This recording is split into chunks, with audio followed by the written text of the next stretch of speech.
So what else do we have? Yeah.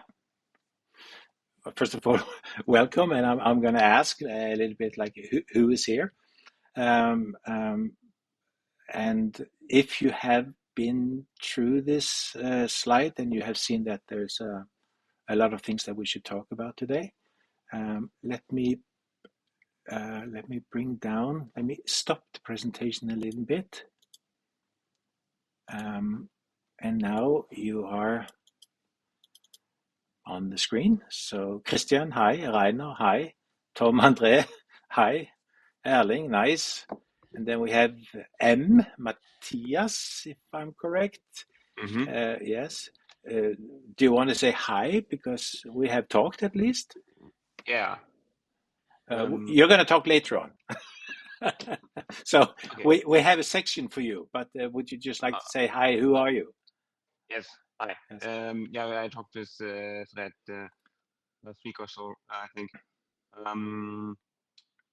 So I work as a machine learning engineer, mostly in computer vision, and I got how do you say? And, I heard of this project here just like 2 weeks ago from like a podcast that went on. And and I thought maybe I could help out with engineering stuff. So yes. Yes. So you're going to present what your thoughts were later on. I can do that. I hope so. Yeah. Let's ask if Clive, the name is there. Do you want to say hi?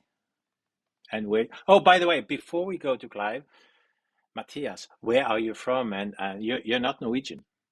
No, I live in Norway. You live in Norway, but I'm German. Yeah, German. Okay, thank you. And you live in Ålesund, is that right? Yes. Far up north. Okay. Hi, Clive. Hello there. Yeah, I'm from the Shetland Islands. Oh. Been interested in this project for a while, but just my first time in a meeting, so looking forward to seeing what you have to say. Yeah, yeah. Well, we're just going to be going through some stuff, and then it's kind of informal. So interrupt if you want to with questions. Awesome. Thank you. Okay. Sveinung, do you want to say hi? And where you're from? You are muted if you want to say hi. My mic is on. Yes, now it's on. Yep. Well, I can tell my name. Well, my name is Sveinung Pettersen, and from place to som heter Røyrvik, Limingen. Okay. So I'm really interested to the UFO has done. So I listened to the podcast for UFO Eston. Yeah.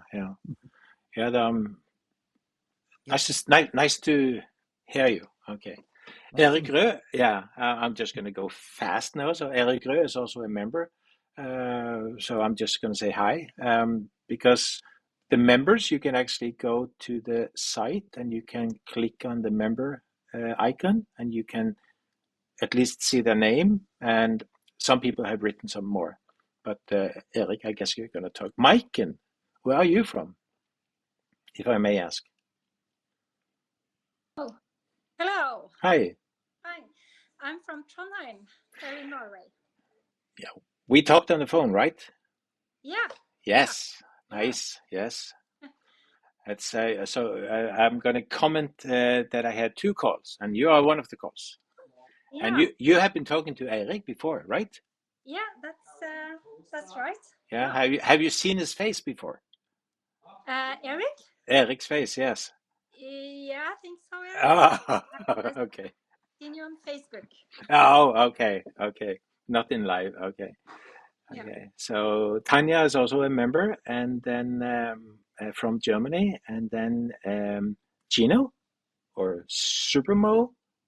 Do you want to say hi? Hello, everybody. Hi. Greetings. Lovely to see you all. My name is Jamie, hailing from Ireland. I'm currently walking the dog in the dark, so there isn't a huge utility to be putting on the microphone. Okay. But just a very interested observer, and thought I'd come along and see what was going on. Okay, So thanks nice. much for making it a public meeting. Okay, nice. Then I'm gonna move you out of the screen, and then I'm gonna share back the entire screen. And let me see this one. So I made this year wheel some time back, just to kind of comment that this is the first meeting in January now. And normally we try to spend the first part of kind of to do the planning. And hopefully we are able to decide on some equipment or cameras on whatever we want to do, and then start testing in the next phase. And when getting closer to August, we have to buy and build stuff, definitely. So the goal is to install new equipment in Hessdalen during the field trip. So this is kind of our year wheel. And then we try to collect and analyze how well we are following this. We'll see as the years goes by. But let me just have a few comments about sightings we've had in the last time. You can go to this current activities on the site. Let me see, can I open the site itself? I think if you go to the front page and just below here, I put a link, some comments to say that you can check the cameras, the blue box on YouTube, and we hope to get it back live again as soon as possible now. You can see the stacked images that have been put out. Here are some examples, and this is where the Google Drive contains all the stacked images that are available to go through. And then you have this current activities. So I think what we also had is that the newspaper, no, not newspaper, the TV channel. Let's go to the press release, media coverage, because I think that the way they did it here is kind of interesting. They were speeding up the observation a little bit. So when you see it here, oh, come on, this is 5 times the speed.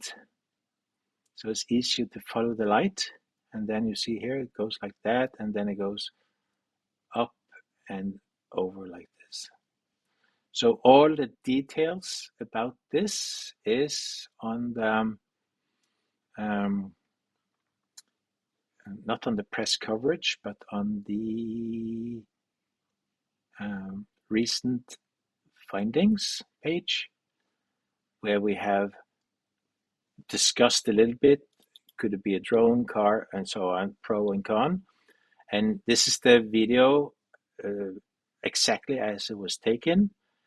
These are the stacked images that made Rainer aware that something is going on here.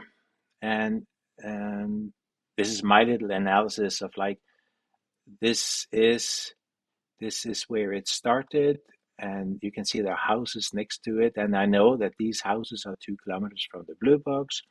So if I make a little dot here, and you can see the size of this light, then it's about the size of a window. So I'm estimating about 50 centimeters. And this is how the snowmobile looks like. And I made a little video here about how the lights from the snowmobile behaves. So I would definitely say that this is not a snowmobile, but still in the category of unknown.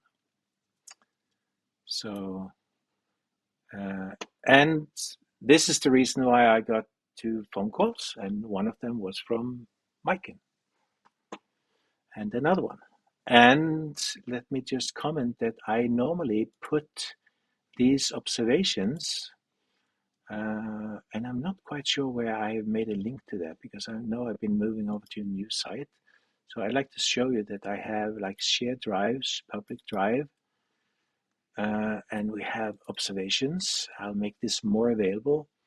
But this is the video that I got from Mike. I'm not sure which one is the best one, but you can go and have a look at these and see what you think about it. So this is where I put other observations that I receive on emails. Okay, let's go back here, and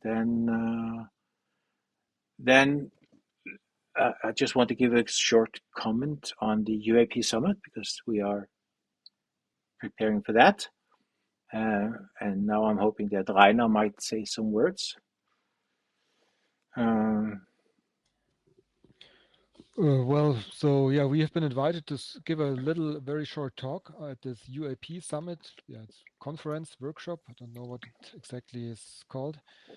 So there are lots of talks from different organizations who research these phenomena scientifically. And it is at the beginning of February, I think. Yeah, yeah, 7 to 9. And it's the first time that this organization is organizing this event. So I'm very curious how it will turn out.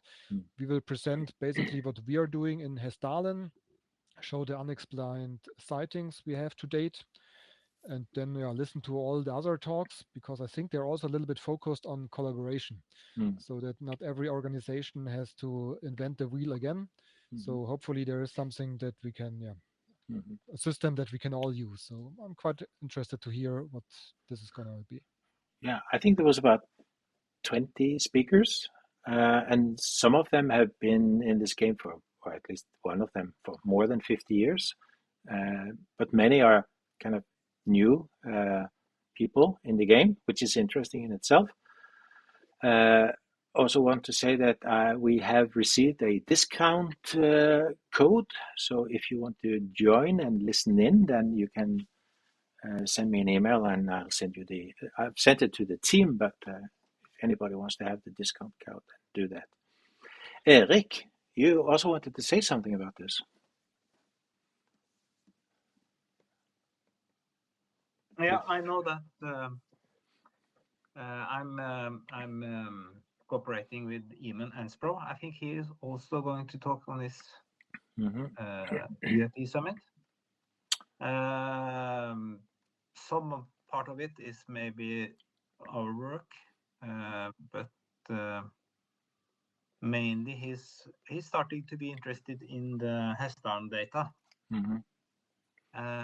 because we have been working with so-called timing graphs, which maybe can tell, when you can encounter these lights. And so he wants to. We have been focusing on databases from US, but we want to now focus on Hessdalen and 2 other places in Ireland.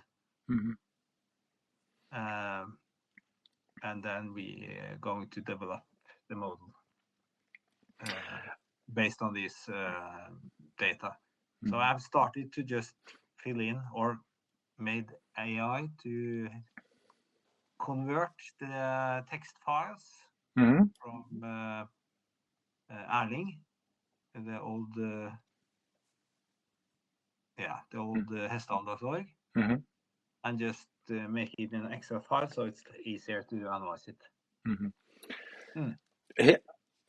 I was in an ICER meeting the other day, and I think it was mentioned that kind of like Eamon's early work about like are we being monitored is interesting again now that Beatrice Villareux has come out with her report. It seems to be. He was ridiculed in 2001 at the CET conference in NASA. Now it's shifting. Now it's interesting. So that's nice. Yes. So go and have a look at this. What I found interesting with this is that they do try to focus on cooperation. And as you may know, then I have my little pet project of the Open ADS, where I have tried to explain that we are trying to put the data lake in the cloud, and can we at least take that concept and build on it. Let me see. So basically, I'm going to ask Christian if you can ask people. So people not just listening to me all the time, but can we ask people to comment on their projects? Can you go through in a way, Christian? One second. Yeah, so, all right. So I'm going to follow the order that you put up there. So I'd ask Rainer to give his update on the Bluebox and Bluebox Mini project. Yeah. Well, for everybody who does not know me, my name is Rainer. I'm also from Germany, based in Germany. And I'm doing lots of stuff with the cameras on top of the Bluebox currently. So we have 2 cameras running all the time, 24/7, and we are saving this video stream. And each night from these videos, so-called stacked images are created. You can think of this like a long-time exposure. And then me and some other members, we are looking through these stacked pictures. And if something is moving, like a plane, satellites, or this light, which we just saw, we see it in the stacked image, and then we check on the original video file. Okay, what could it be? We try to find out as best as we can. So there are some ideas about other systems, like having like a camera somewhere open, maybe with battery panels, so that we can have cameras on more spots. I have a prototype of this, but right now what I'm developing, or what I'm preparing, is a scientific camera which we can put on the Bluebox. Because I have the camera, I now have a waterproof housing. Because one problem is the cameras we have, they are like advanced surveillance cameras, which means the camera stream is compressed, or H.264 compressed. So you don't get the raw image data from the sensor, but a compressed video stream. And then you have compression artifacts. So if there is a very bright small object, you have always a little bit of these compression artifacts around these small bright objects. And if we have a scientific camera, we can avoid this, because this scientific camera is going to give us the raw sensor data. And for Hessdalen, it needs to be outside on the mast, of course. And it's like minus 20 degrees in the winter and plus 30 degrees in the summer. So the camera and the housing and everything has to be watertight and has to handle the temperature and everything. So I have now the parts, and I'm preparing it right now in my home to get something running, so that we can, for the beginning, maybe save the uncompressed data for one night. And then if we see something interesting in the stacks or in the other videos, we can get the raw image from this camera to get rid of the compression artifacts. Also, more cameras are an advantage. For example, if some small insects are passing right in front of the camera, if you only have one camera, you don't know, was it an insect? Was it something else? Was it far away or very near? And if you have 2 cameras spaced a little bit between each other, then you can at least rule out the insects and stuff like this. If we get another location, we can even put another camera and can triangulate, but that's on a larger plan. So at the moment, the main focus is about getting the scientific camera to run as fast as possible. But now we have booked another camera now. Exactly. So yeah, we also got another one, or ordered another one. So help is always welcome if you are if you are experienced with cameras or programming or microcontrollers or sensors. Please get in touch with us, because we have many ideas, but only little free time, let's say. Yeah. So the camera stuff is at the moment my main thing. The stacking from the Bluebox is quite automated, so only every few days I copy the data to another location to keep everything free and running. Yeah, so that's basically it. At the moment, cameras are the main task I do. Any call out to Røros to get the live camera back up again? Yes. So one member is trying to get the live YouTube feeds up and running again, and he said he will look into it this week. So hopefully this will be up soon. I'll send him this video. Yeah, perfect. Sorry, Christian.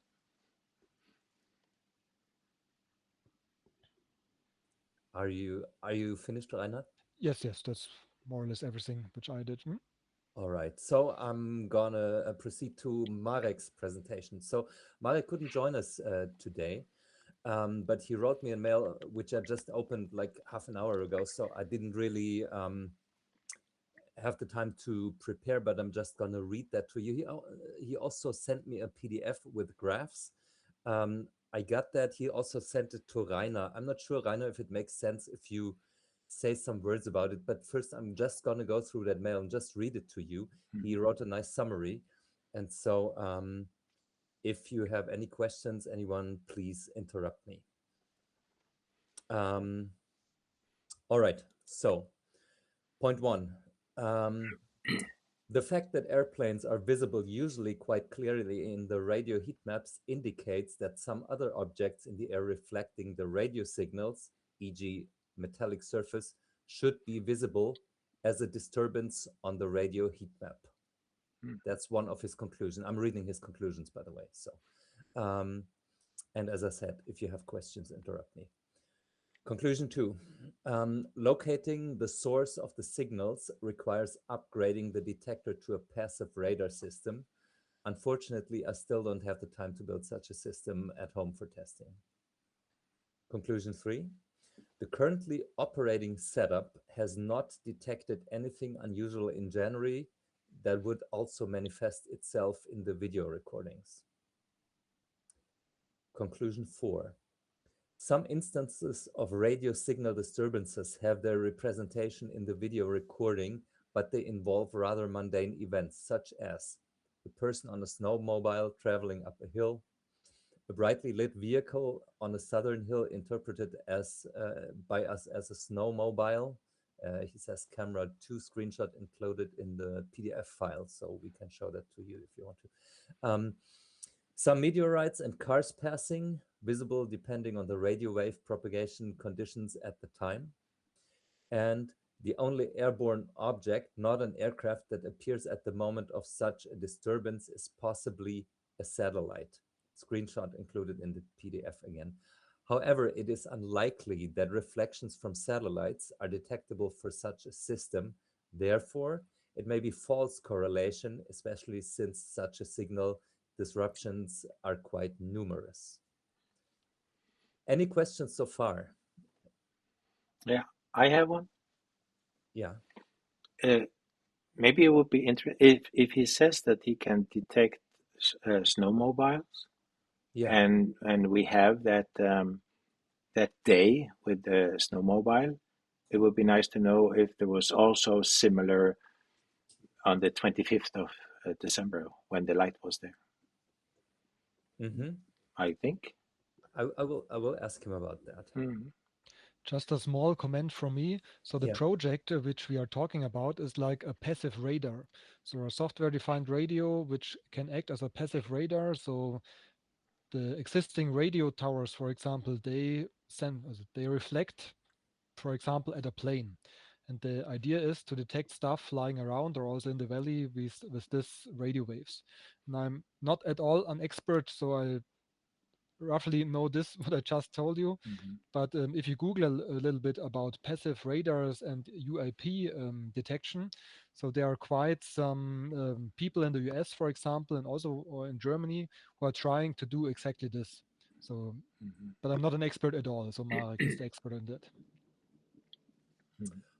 All right, so I'm going to continue. He has 2 more conclusions. And thank you, Rainer, for clearing that with the passive radar. I actually forgot to do that. Thank you. All right, conclusion 5. The case from January 16th, where unusual behavior of multiple devices in the blue box was observed at the same time for a minute, shows that, unfortunately, some radio signals may be produced by power disruptions.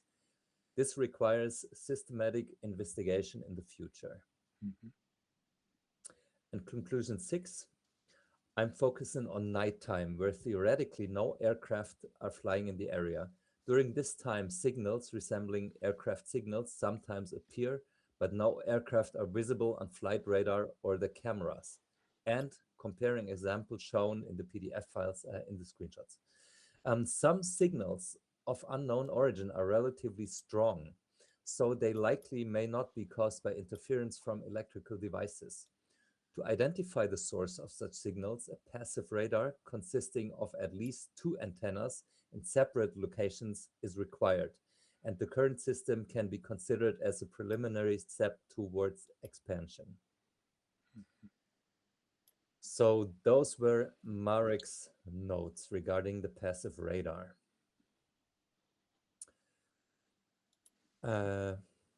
Any comments or questions that I'm probably not able to answer, but maybe Rainer is rather able than Just I one am. question. This radar system, is it operable? Is it here, existing in Hasdal?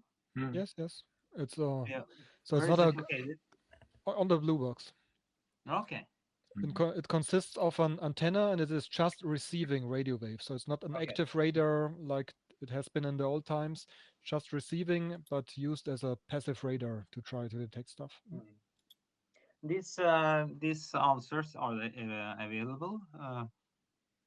These conclusions, are they available in somewhere? Maybe you can send it to the team. Maybe Yeah, you can send his. Yeah. I can send that conclusions to the team. Yeah, I can do so. Yeah, that was quite condensed. So. Yeah. One second. So, Rainer, do you think it makes sense to look at the PDF right now, or is that maybe too much? If you have it ready, if somebody can read out of it more than me, maybe if people are interested, like April wrote that she would, she has some experience or would love to see it. If you can put it up, maybe. Can I ask a question? Yes. This last summer, I saw many lights over me, and suddenly it became one big light. Like 2 Qatar planes, very big lights. And afterwards I called because out at Ørlandet flight station here in Trondheim, they have this radar. But when I called its type of military base, I don't think they will give me answers. Do you think? And yeah. If they, it's like 2 Qatar planes flying just like a big light in the sky. Would they pick it up on the radar? On our one, you mean? So I have problems interpreting the data which is coming out. Maybe it shows up, but not like on a radar screen, which one is used to, with a beam circling and detecting if anything is in that direction. So maybe it shows up, but you have to be an expert, which I'm really not, to interpret this data. Yeah. And maybe on one antenna is not enough. Maybe at least 2 antennas are needed. So sorry for I cannot give a better answer. So maybe we see it, but maybe it is looking like another common phenomena. Maybe a car driving to the valley. Okay. May I ask where you have seen these lights? Was it in Hessdalen or in the Trondheim area? It's in Trondheim, and I have a video of it. The video spread. Okay. Yeah. Is it the one that you sent me, or is it some other video? It's another video. Yeah. Okay. But the light itself seems small, but when you're standing there and looking up, it's like 2 big Qatar planes. So it's up in the skies, or you can see it in the skies. No, in the cloud. I mean, in the cloud. Okay. Yeah, I can send it over. Okay. Please, and I will put it into that folder, so then I can pass it on easily to other people. Yeah, and me and Eric was talking this evening, and then we saw this light too. So I had to open the window and film like when we were talking. Oh wow! So he had more in between. Yeah. So you have to come to Hessdalen then, because if you are attracting those UFOs or lights or whatever, then I want. If you want to, I can show you. Yeah. Yeah, you can show it here. How do I share? If you go to the bottom there Yeah. is an arrow up, Yeah. and then you click on that and you choose either window or full Yeah. screen. Yeah. Full screen. Yeah. Let me see. I have to find you. Bring the call back here, and then. Do you see this? Let me see. Yes. Yes, we see your screen. So this is me and Maiken was talking, and then she suddenly sees something outside the window. Yeah. And this is part of it. It was actually doing these blinks. I see a line. I Yeah, think but you now gotta zoom that's the. Yeah, that's the. You can click on that hide. That just little Yeah. note that goes away. Okay. Okay. Oh, blinking. Oh.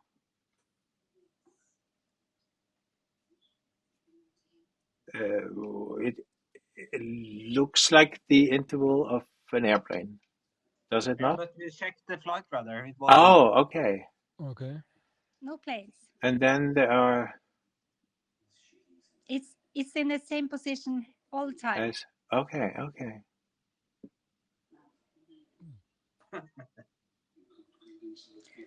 Ah. Yeah, we didn't find it on the flight radar. It was nothing at that direction. And there are some times it doesn't blink, like it takes a longer time. Yeah. Put it into that folder. It's very nice to have examples like this. Yeah, I will. Yeah. That's quite a lot of blinks. It's fun when you're talking about it, then it shows up. Yeah, that's true. That's true. Huh. I'm sorry, guys. Yeah. Was the sky covered at the time? Were there many clouds, like especially fluffy, dense clouds, or not? Because the pattern. Yeah. No clouds tonight. All right. Interesting. It could have also been a helicopter in a search pattern, maybe. So it's changing direction, so you not always see the position lines. Would be one suggestion, but it could be anything. Yeah. But you're saying that you normally see it in this direction, or you have seen it before in this place? Never before, and No, I'm okay. used to. We live right by Værnes flystation. I can see a lot of planes, a lot of helicopters, because we have this hospital here that comes in with helicopters. So I know the difference. So this caught my interest. It was so crazy. Like we are talking about it, and then I need to look up, and there's the same flash over and over again. So it was interesting. I can guarantee you it's not a helicopter.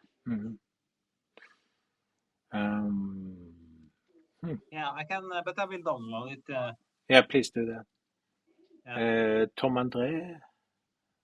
Yeah, I just had one question. It was where in Trondheim was this? But you told me that it was close to Værnes. Værnes is on the I'm looking at almost to the direction to Nidarosdomen. Okay, so where do you live in Trondheim? In they call it Rosenborg. Rosenborg, okay. Yeah. Okay. So this is west. From my point of view, it looks like a strobe light from some kind of plane or maybe a drone. I'm not sure, but yeah. So if Maiken, if you see something like this, you could call Tom Erik and you can tell him go out and take a picture too. Yeah, are you in Trondheim? Yeah, I live in Tiller. Ah, yeah. Yeah. So if you see something, you can just call me and you can tell me which direction to look. Yeah, it's almost the same place. Or I'm sitting. it's I can see it all the way, but if I'm concentrating on one place, it comes there. But Yeah. often I look to Tiller, Yeah. southwest. But how long did this light last? Eddie? This is 1 minute, so 1 minute and 30 seconds, or 2 minutes maybe, something like that. Did you see it? Did you guys expand the map on the flight radar to see if there was, because sometimes when a plane passes by, if it's in a further distance, you may not see the navigation lights, but if it's clear skies, you will definitely see the strobe lights. Yeah. So I don't know Yeah, how. so it's we just had a brief look, so of course we have to investigate more deeply. Yeah. Because if the plane is traveling not towards you but away in a straight line, let's see if you, for example, the plane is going in one direction and it's going further and further away, and you can see it from the back. You will see the strobe light for a long time, even though it's moving away from you. Yeah. Yeah. Do you have? We can check more. This just happened 1 hour ago. Yeah, or something like that's good. That's good. Yeah. Yes. Okay. I should share that screen again, or maybe I do. Do I share a screen? Resume presentation. Oh, and let me see. I'll stop it and share it again. And go to here. Okay. So present entire screen. And there we are. Okay. Yeah. Let's see. So I'm next.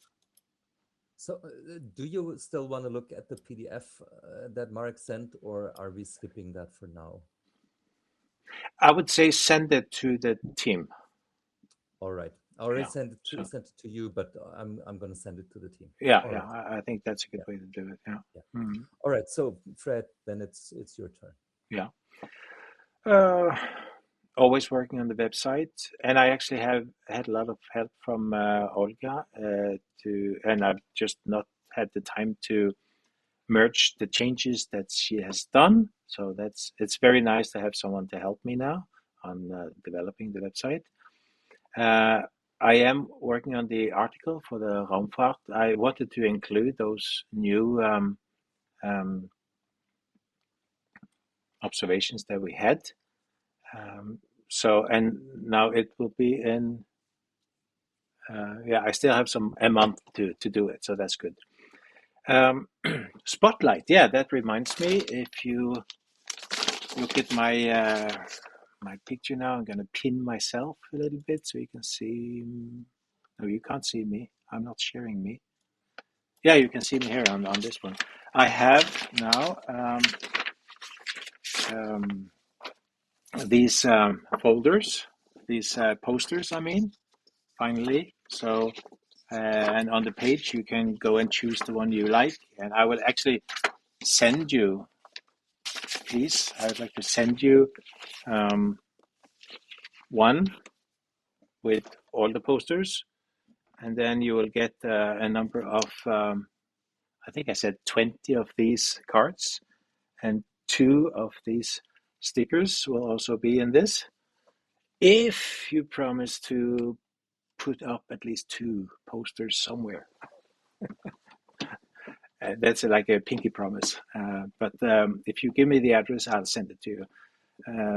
You and the team, I will definitely send an email and ask you, please help me. And those of you in Trondheim in particular, I really need to help me to put them out, because in Trondheim we can have more people come to the conference only, because it's easy for people in Trondheim to just join the conference and nothing else.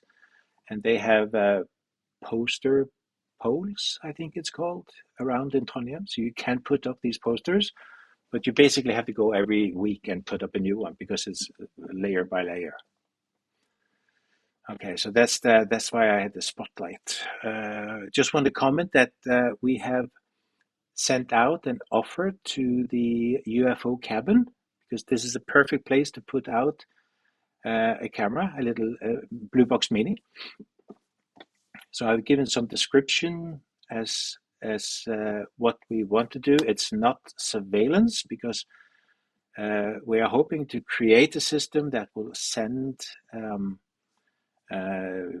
pictures and video when there is something of interest, and we can do, hopefully, as we have done on the Blue Box, we can block out areas with our cars and people. So it's not surveillance, and it's not 24/7, but we're trying to make a small box that will get the pictures, and if there is movement, then it will send it. And those cabins or houses that are okay, they will get 4G for free. That's the offer. And we will get the place to put it out. So I made that letter and sent it out to the first one. And then, of course, I've been working on this field trip weekend. And as you saw, then there is, on the site itself, we have under activities, it's this field trip and conference, this page here. And then when people then, I'm going to make some more information about all the details, and that's what I'm doing here in my Google Sites, because this is just a static site. I'm not sure I'm going to use myself in the front, but I had to try out. So here you can see I'm just making sure that this is working for now. I can go from each one of these will have more information. If I go back to this welcome, what I've been working on today is basically some make sure that this is also working with the hotels and the questions and practical information, if the structure is working. And under here, as I showed you, I'm like, the questions would be, how do you get to Trondheim? How do you get to the center? So today you'll see that this is Trondheim Torg, and you want to get to the conference hotel, it's just down the street. You come from the airport, the bus stops right here, and if you book the hotel in this Quality Hotel Augustine, then you have 50 meters walk, basically. That's it. Yes. So that's what I've been doing, and I will continue to work on this, and I will send. So please, I think on this site itself here, at the bottom here, you can see these posters that I made, and you can fill out this form. This is the pinky promise. You put out at least 2. Give me your address so I know where to send it, and give me your email so I know that I can email you and say, now it's on the way. That's it. That's it. Yes. Yes, but there's still more work. I think the price estimate for now, let's go back to this one and to the first page. The price estimate for now is that if you join the conference and the field trip, which is kind of the main part, it will be about 4,400 Norwegian krona or 375 euro. And I need between 40 and 50 to sign up. No more than 50, so it's limited to that on the field trip because of the bus. We can fill up one bus. I can have a few more because I'm going to have a car, and there's a few others that will be able to drive. So the speakers that want to join us in Hessdalen, we can drive them around.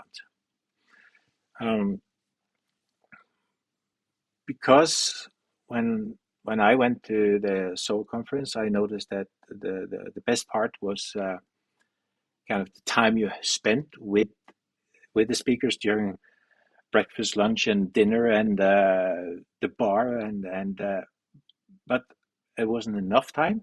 So I want to kind of give a lot of time to get to know the speakers and the attendees, because there are a lot of interesting people that will show up.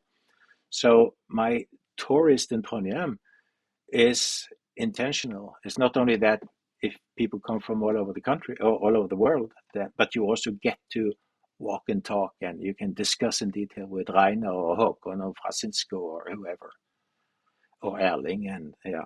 So a day in Røros is only for those who wants to be tourists. You can skip it, and we are going to do the field work after the conference in this case. But I have, as you see, more information to put out and how to actually book the stuff. I've had some people who showed interest already, so I think we're going to get 40 to 50 without any difficulties. Yeah, that's me.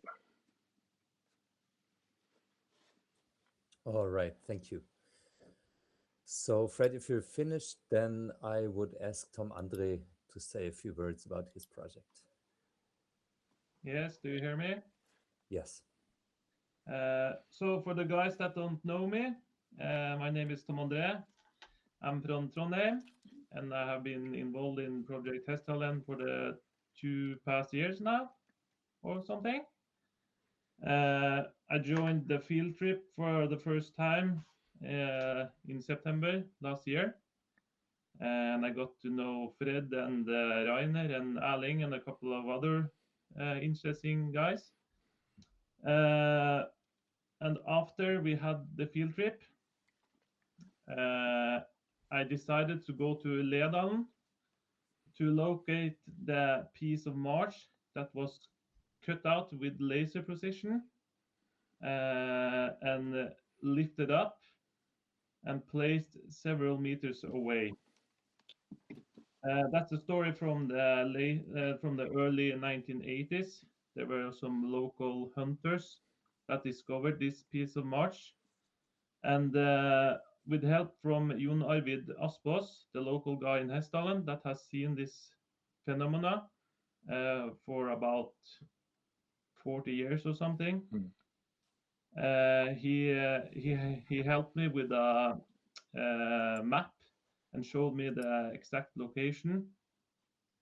And I went to Ledalen and I actually found this piece of marsh. It was very exciting.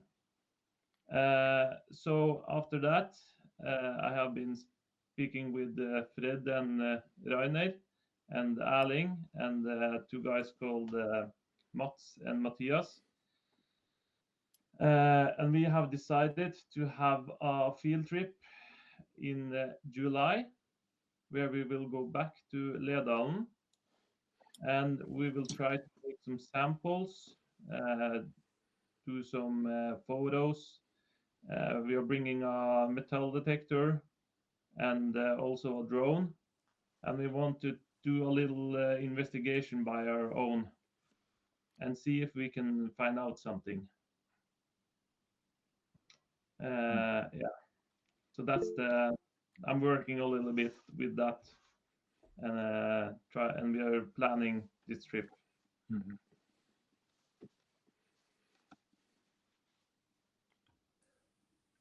May I ask you, have you found the piece that was cut out or the hole in the ground, or both? I found both. How far is it apart? It's about 1 hour and 30 minutes walk. 1 hour and 30 minutes walk? Yeah. From the hole to the piece that was cut No, out? No. Parking spot where I parked the car. Oh, no. I mean, how far is the hole and the piece apart? Is just next to it? Maybe a couple of meters or so, not more than that. All right. Yeah. That's very exciting. Yeah, it was very exciting. I was screaming like a maniac for myself in the mountains because I did some time because I didn't find it at first. So I did some I did some rounds around the terrain to find it, and I had almost given up. So I thought to myself, okay, I'm just gonna check out this area, and then I give up. And suddenly I just stumble upon it. So it was very exciting. I have seen pictures from it, and I have heard stories about it, but I have never seen it in real life. So yeah, it was quite a sight. Is it covered by the regular vegetation that is around, or is something different? No, you can see that the piece, because the piece is about 2 meters and maybe 3 meters, and you can see that it has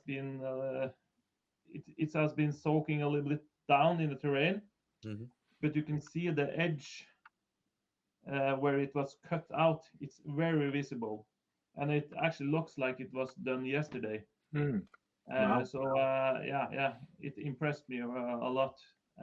So there is definitely still a good opportunity to take samples and pictures, and you can definitely see the piece very clear today.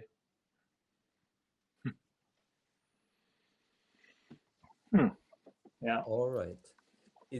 Do you have things to add, Tom André, or was that your presentation? Yeah, that was my presentation. Thank you very much. Mm-hmm. All right, the next is Matthias Tommerwold, which I'm going to do again the same way I did with Marek, but I think it's easier to understand. Oh yes, Erling, please.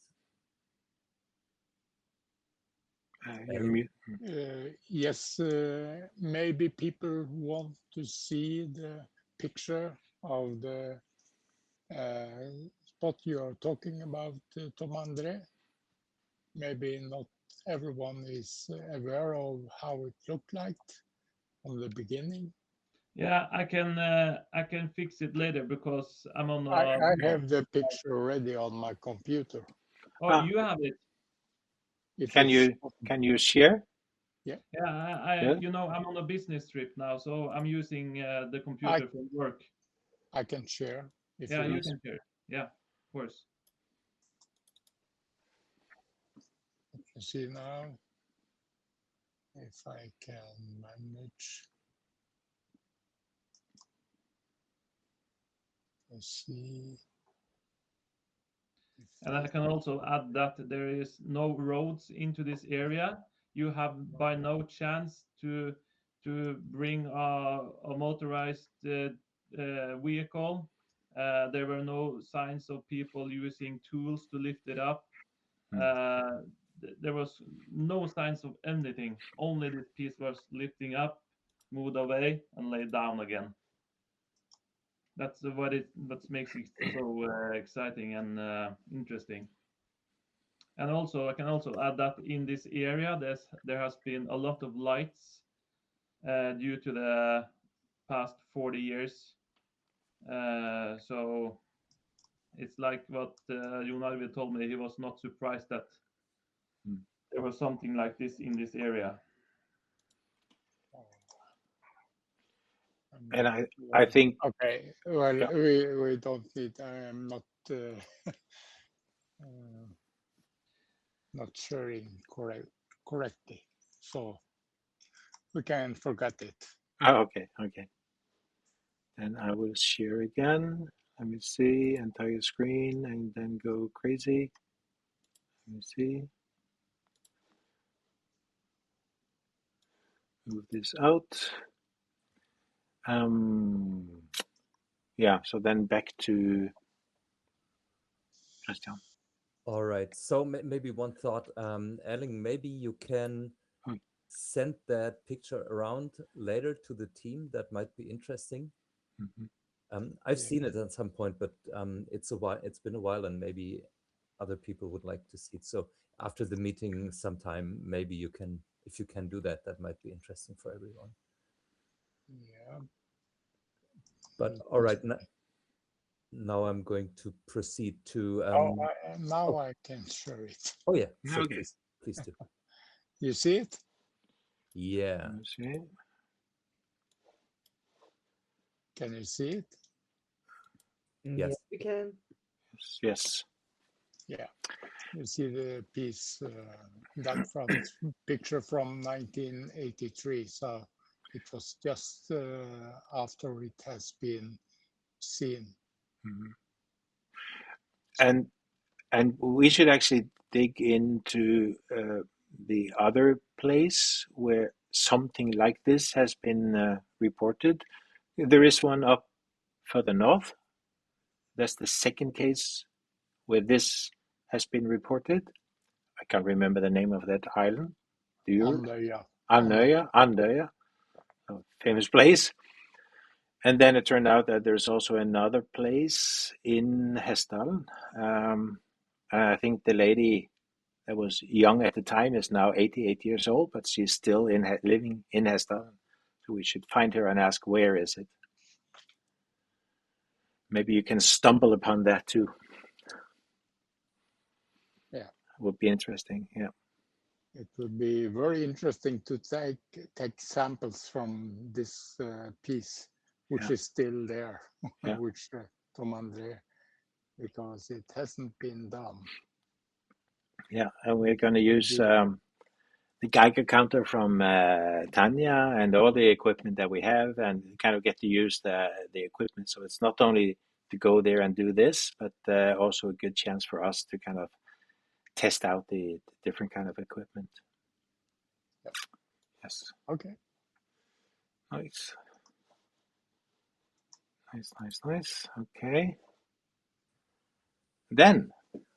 All right. So Matthias is planning an expedition to Hessdalen out in the wild. So I'm going to read his notes to you, and please, whenever you have questions, stop me. All right. So he says, I'm planning this expedition to Hessdalen in April. I will spend 30 to 45 nights under the stars in Hessdalen Valley. I will use a tent, but also sleep under the open sky. I have included a group of youth from the outdoor education program in Aalen. They will join me throughout the expedition, and they will visit me at least 2 times during the expedition. So he will be joined by them. I have managed to get a sponsor for my expedition. Co-op, I don't know how you say it, Big Mix Aalen will sponsor me with food for the expedition. I'm talking to an outdoor shop these days, and it's a chance that they will sponsor me with equipment. That's good. Together with Hakon Finn, NTNU, and Feljom, the local newspaper in Røros, we are applying for a fund to write about the media coverage of Hessdalen throughout 45 years. We will send the application in the beginning of April. That's it for now. Please tell the group this and give my best regards. He will try and join in the coming meetings. All right. So that's what he told me about his expedition. I like that he's bringing kids or youth. And this is that, yeah. And there is a document actually that I sent out to the team. So if you have any suggestions as to what they can do, please go and put it in. I've said that he can use the camera that we have, the 360, and the equipment from Tanya, and I think also we could put in some information about how they do test or find out if it is an airplane. Use the flight radar app, whatever it's called. So there are many tasks that they could do while they're out there. So it could almost be like a little science camp. That's interesting.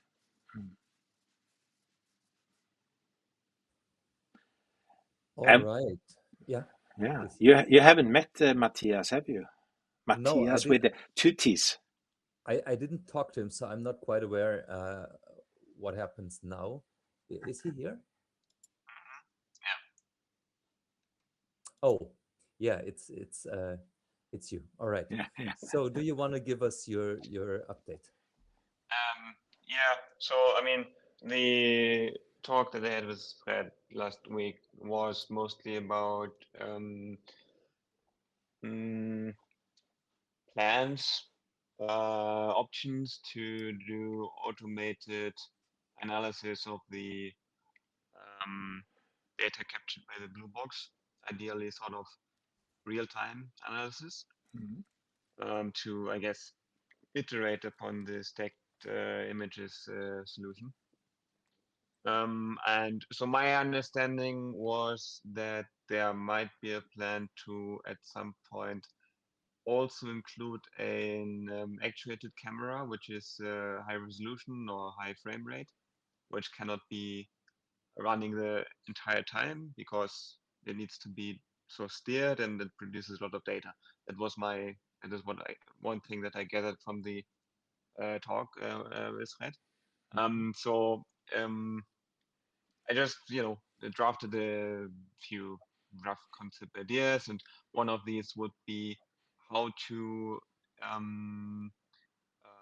effectively use such a camera, high resolution, high frame rate, whatever it is, actuated camera, by combining that with the currently existing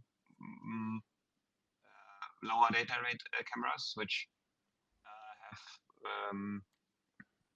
sounded to me like a wide field of view, or at least a sort of ordinary field of view, and combining it in a way where one runs sort of an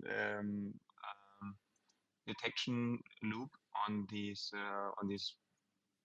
cheaper cameras, and on demand engages the actuated camera and performs sort of tracking of objects on the stream of the burst cameras and guides the higher data rate camera with that. And but that would be sort of a late iteration solution. There's a lot of stuff that needs to be done in between, simply in terms of engineering effort, from data collection and data labeling and various modeling iterations. So this kind of thing, one cannot just snap your fingers and build that. So one needs to start with something simpler and kind of bootstrap the databases that one has. And the first tasks on the way to such a solution, if I wanted to have that, are very ordinary data pipeline, data storage, data infrastructure kind of things that one would need to build. And my proposal is here to use it would be an option to use a solution which is called ReduxStor, which is actually intended for some robotics use cases, but in a way this is kind of, you can think of this blue box as a robot in this sense. And yeah, so a first iteration on this could be to integrate these stacked images in a queryable form with the original raw video segments, which to my understanding are at the moment the lookup for which videos correspond to which stacked images is kind of done manually after manually identifying what might be a stacked image of interest and so on. And this, all of that could be made a bit more automated. I don't know how high the overhead is at the moment of manually analyzing these stacked images. How much time does that take per day, roughly, for the people doing that on a regular basis? I mean, that's a question. Like, how long does it usually take? Yeah, I can comment on this. So it depends. If there's nothing interesting in the stacks, it takes maybe 5 to 10 minutes. If there is something interesting, getting the video is in 5 seconds. It's just in another folder. But then, depending how interesting it is or how anomalous, I run extract the single frames. I look at the video. Sometimes I crop the video to send it to others. So depending how interesting the anomaly is, it can take also 2 hours sometimes. Mm. Maybe just a small comment, because you mentioned all these systems. Because before I joined the project, there was a former member who tried something similar with a pan-tilt zoom camera, because there is also commercial software claiming to be able to do exactly this. For example, combining an all-sky camera with a pan-tilt zoom camera. And when the all-sky is detecting something, the pan-tilt zoom camera goes to that place. I also know somebody here in Germany who tried exactly this, 2 cameras, and to connect it with the software. It's called OpenDAP, I think, OpenDAP, and it was not easy. And also in Hessdalen with the guy, it was not easy. And also a second group in Hessdalen is also trying it with a self-built solution, also with 2 cameras, and it's also not easy. So I'm welcoming every help. If you want, you can stay a little bit longer afterwards if you want to continue talking. So there was no AI, I think, involved, but yeah, lots of other challenges to get it running smoothly. Yeah, sure. This is certainly non-trivial, simply engineering-wise. And on top of this, the domain implications here are that what you actually want to track is not, it's sort of a difficult detection problem.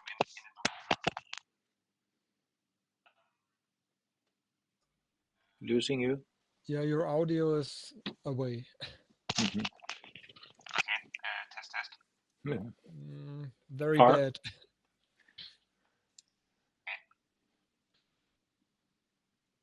Let me check.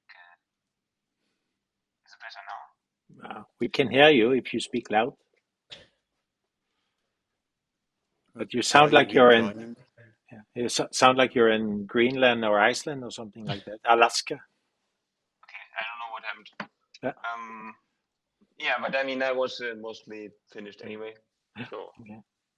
But I would like to have a comment on it. First of all, you sent us a 6-page plan, and I really appreciate that, because my feeling is that when we want to have a project, I really like to have, like, you start with a concept and you try to make a plan, and then somebody can adjust it. You were reading my plan that I gave to the students, and you had many comments on that, corrections, and that's the whole point. You put out some concepts, some ideas, and then you adjust them, and then you refine them, and then you say, okay, now maybe we're on the right track. But I really want to have kind of the plan out as soon as possible, because then people can also comment on it. So maybe it's not perfect, but at least we are telling people this is the way we think we should do it. And that's part of the reason I want to talk about this, because if we are able to get this information out and get the plan out, then maybe we can also find other people that have the knowledge and resources. Always hoping for that. And then finally, if someone sees that we have a good plan and we have started something and there are people working on it, then maybe we can also get some money, because they can see that this is going in the right direction. Interesting. We have people. So once again, I'm referring to Tanya now, because I think that if we can set up, and I think you also commented, to set up this labeling mechanism is not trivial. It's kind of, you have to do it, and once it's working, it's fine, but doing it might take some days at least. But once you've done it, it means that you can direct people to a system where they can go through the pictures and say, this is, categorize what it is. Or it could just be like, we know this is an airplane, we know this is a bird, we know this is that, and we don't know what this is. So that labeling part would be interesting to get started. And I would like to, 2 more comments actually. One is that the system that is there with the 2 cameras and AI did not detect the one from December 25. Is that correct, Rainer? Yeah, it was outside of their field of view. Yeah. Oh, damn it. Okay. So it. Okay. Remove that part. I can edit that out. But it would be very interesting to be able to create a system like you're talking about and call that, make that into this Blue Box Mini and put it out on the different locations. That's my dream. Yeah. Christian. All right. Matthias, do you have anything to add to your presentation? No. Yeah, I think I said everything so high level. Yes. All right. So thank you very much. And as Rainer said, maybe you can stay later in the call and discuss. Thanks for everything. Yeah. Thank you very much. Andrea had his hand up. Oh, Andrea, please. Yeah, I just decided that I would take it for later because I wanted to ask for a developer meetup because all of these initiatives are very, very interesting and important. I just would like to see like all of us in a room until we, like brainstorming until we actually distill the initial plan.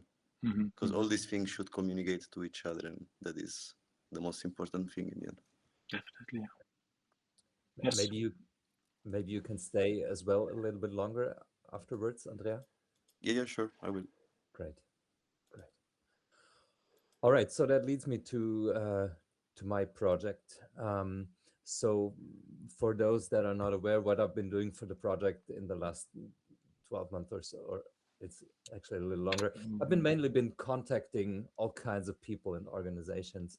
And so what's happening changes over time. So last status meeting, we talked about if it would make sense to contact pilots, astronomers, and hunters in the area. So for now, I focused on pilots and dug a little bit into what options are there. And I wasn't aware that there's an airport in Røros. And I was wondering, did we ever establish contact with them in the past? Does anybody know that? Fred Erling in particular? We could ask Frank because he is a pilot. Oh, all right. So apart from that, if we didn't, I might do that. If anyone has useful contacts, that was my question. So maybe Frank would have that. Maybe I need to write that down. Yes. Maybe I would ask him. So I discussed that a little bit with ChatGPT and what popped up all the time regarding pilots, especially those from the military or like regular airports, not hobby pilots so much, was you always got to talk about confidentiality and anonymity. And so that means to me, when we talk to those pilots, if we can make it, it probably means that we can't publish a lot of what we gather from there. So we might use it for our purposes, but we can't go public with anything probably. So my question is, how much sense does that actually make? I would like to comment that on our drive where we have the data that we put out, we have the so-called public drive and we have the team drive. And the team drive is locked down. So whatever we kind of collect of information, we should be able to put there because as a team, becoming a team member, you have to basically check off and I'm trying to make it even into a signature that you honor that security.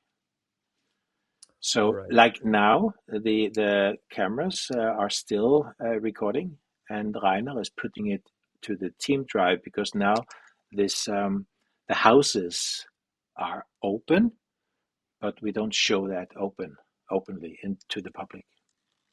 All right. So I guess we would have, in case we can establish contact, we would have to discuss that, what's possible, what's not. But okay, I will also explain how we kind of save the data and make it. Yes, we need to be transparent about that. So I might want to contact Frank and maybe I don't know if he can establish contact there. Otherwise, I'm going to do it directly to Røros. I also thought about Trondheim, but from what I understand, there's not many flights going across Hessdalen from Trondheim. So there's probably not much to gain there. All of the flights are going over Yeah. Hessdalen. Yeah. Really? Everybody's going over Hessdalen. Okay. Yeah. I only commercial flights.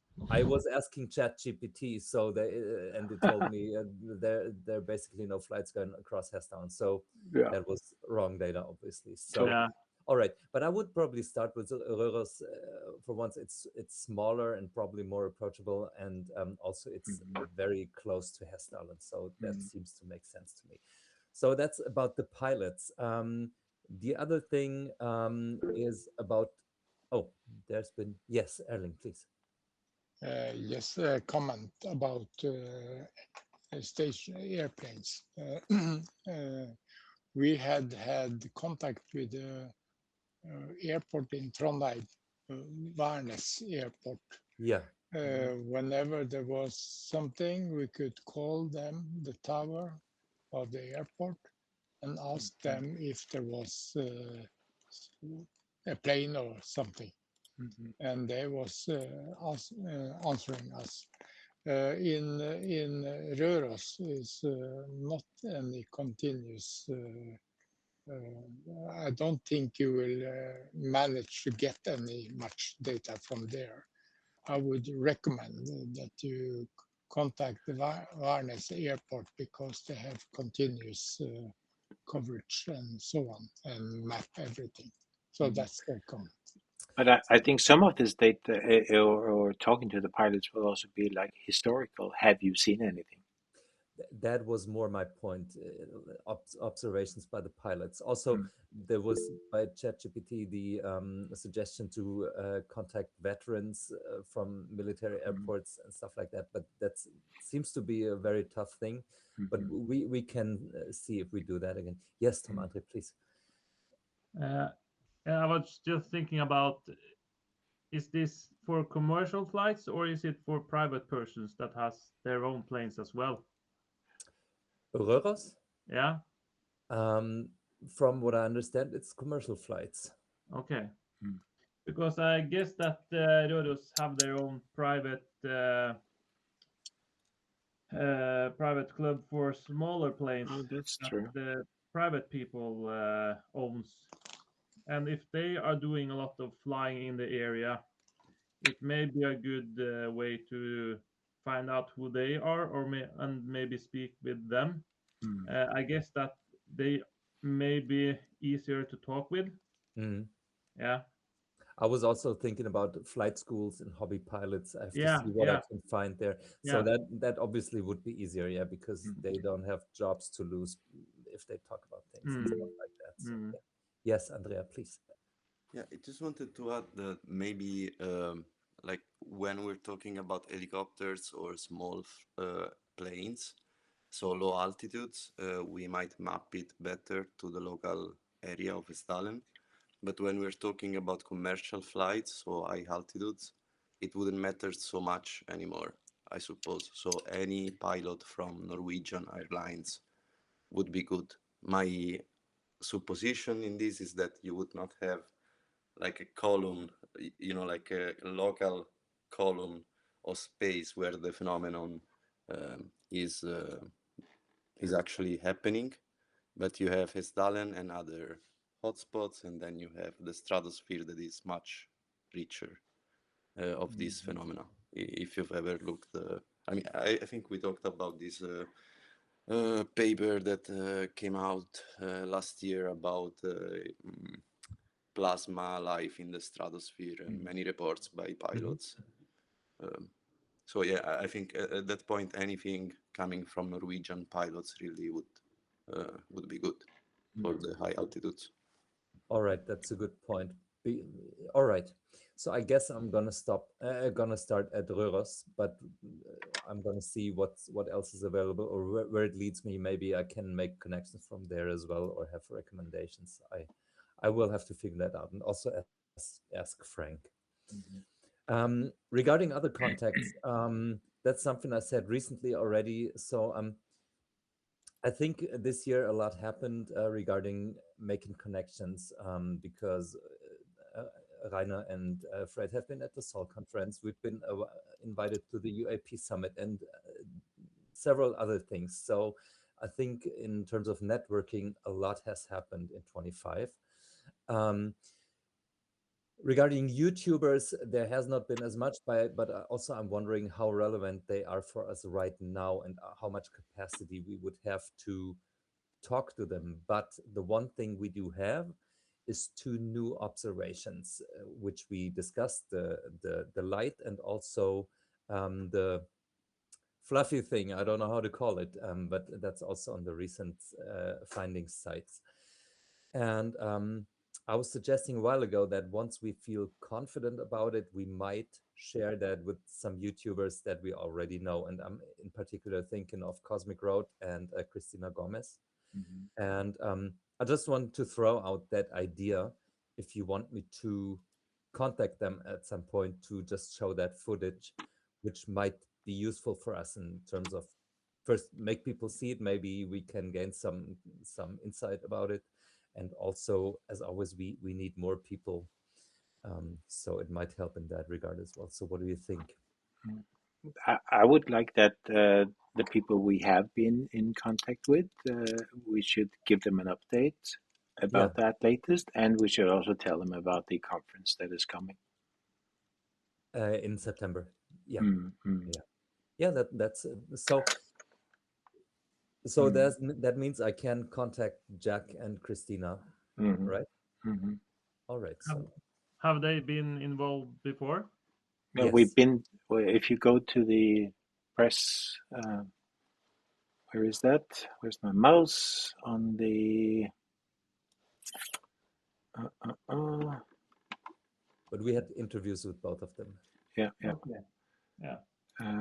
Press, media coverage, and you have to go way back down here. And we had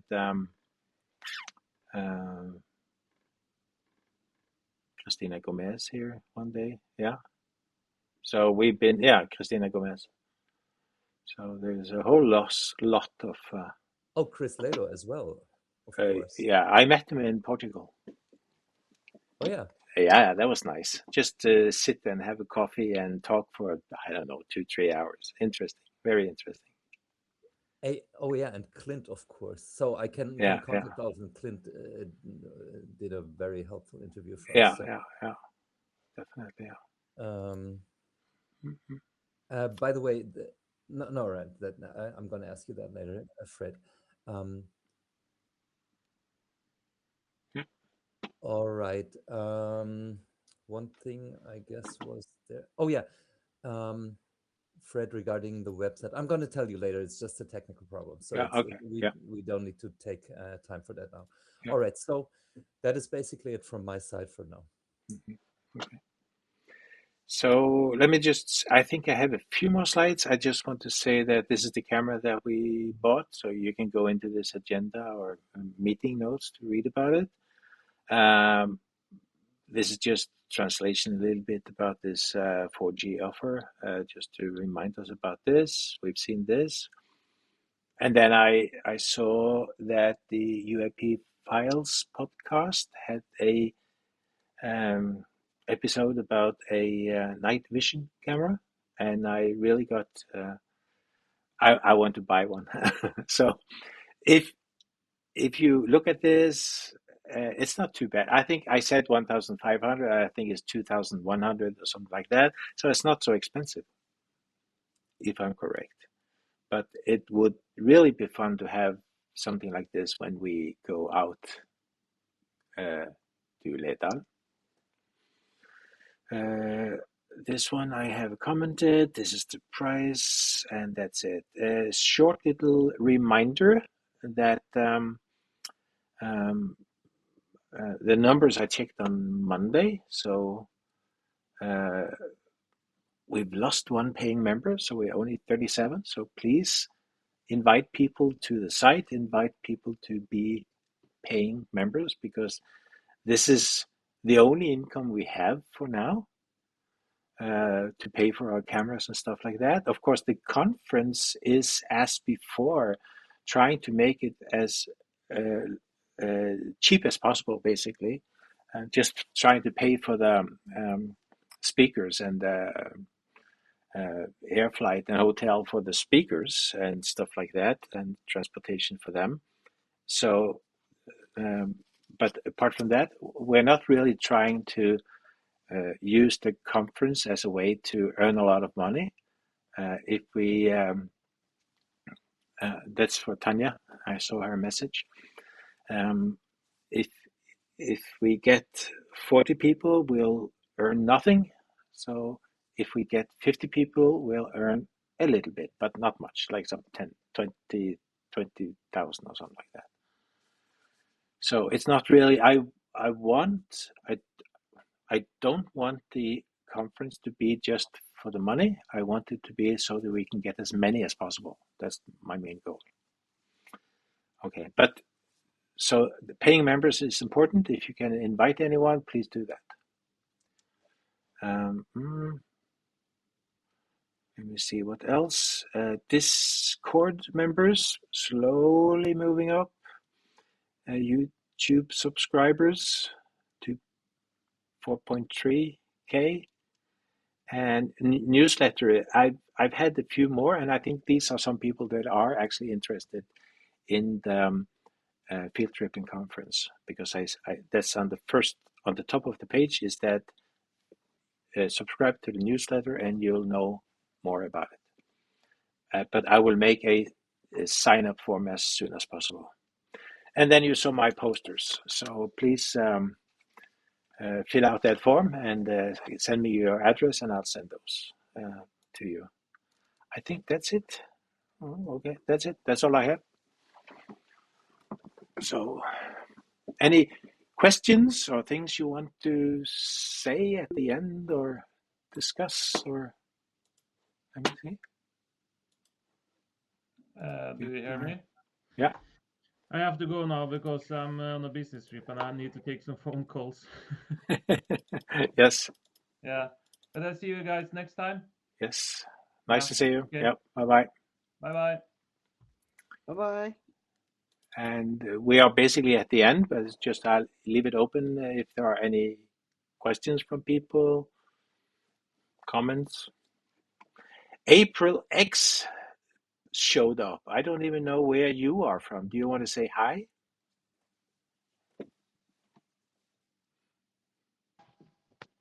Hey, can you guys hear me? Yes.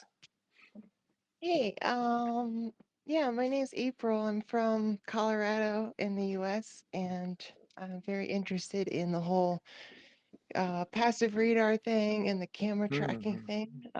So I'm really appreciative of the meeting, and I'm looking forward to seeing what you guys are up to. Yeah.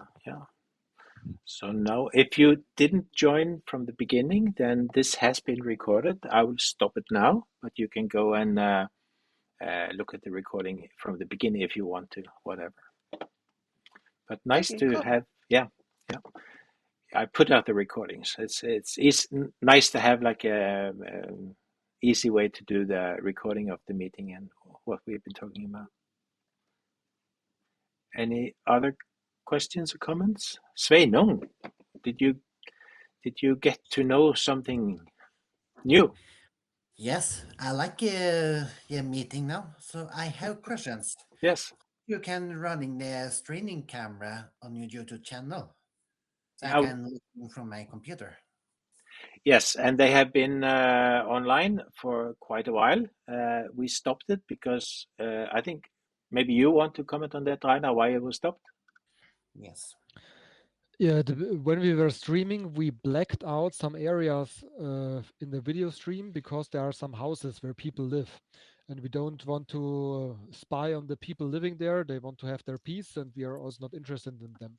So we blacked out this area inside the camera already, and we streamed it to YouTube. But then we had an observation, and we were not sure. Could it be a reflection of something, maybe a car in that area, or was it maybe the phenomenon? So what we did, we stopped the live streams, and I removed these privacy areas from the live stream. And at the moment, the streams or the stacks are only available for members because you have to sign that you value the privacy of everybody involved. So we are not streaming them to the public internet at the moment. One member who is in charge of the live streaming, he said that he will have a look to add this area in post-processing and then stream it again to YouTube with this later added privacy areas. And he said he will try to do it again this week, sorry. He tried it already. It's a little bit tricky with lost frames, and then YouTube has some hiccups and stuff, but he will try his best, he promised me. Yes, I understand. Okay, and then I'm stopping the recording.